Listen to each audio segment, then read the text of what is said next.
Whenever you go exploring, you never bring everything with you. You always kind of live off the land. Even when we go on road trips, right? We buy gas going, as we travel, and we buy food as we travel. Well, when we go exploring, we need to do that same thing. We need to live off the land. We need to live on the lunar surface, and then eventually we need to go onto Mars and be able to live off of that surface. The main things that we have available on the Moon and Mars, primarily we have oxygen. The lunar regolith is about 45% oxygen roughly. There's a lot of ways to get that oxygen out. This is one of the processes that we're testing today is a well-proven method for extracting oxygen from lunar soil or regolith. As we go forward, we need to be in a lunar-like environment. And a big chamber like this allows us to get into that lunar-like environment. This test is extracting oxygen from lunar simulant. And what that is going to enable us to do is live off the land on the lunar surface. So this is our 15-foot dirty thermal vacuum chamber.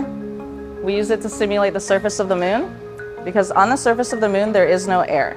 That means that convective heat transfer does not occur, and any hardware that you build, you need to make sure that it can withstand that harsh environment. So here in the chamber right now, you see our industry partner, Sierra Space's built reactor. We use this reactor to melt lunar regolith simulant.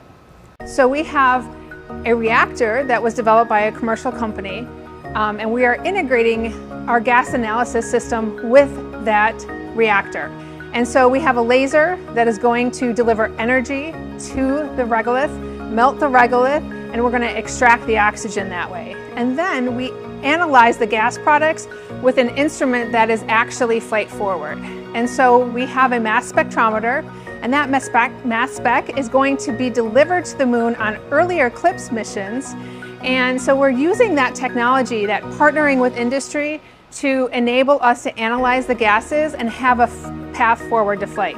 So this will increase what we call the technology readiness level because we're performing the test in a relevant environment, the vacuum being the relevant environment. So what the vacuum chamber does is make sure that our thermal management approach is working well.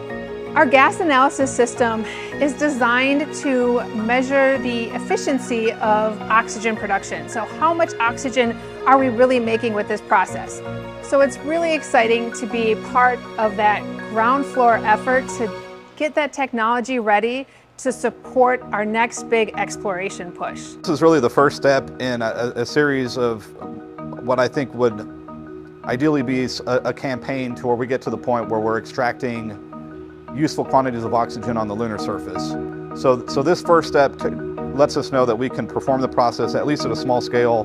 What we're doing today is something that's never been done before, so that's always exciting.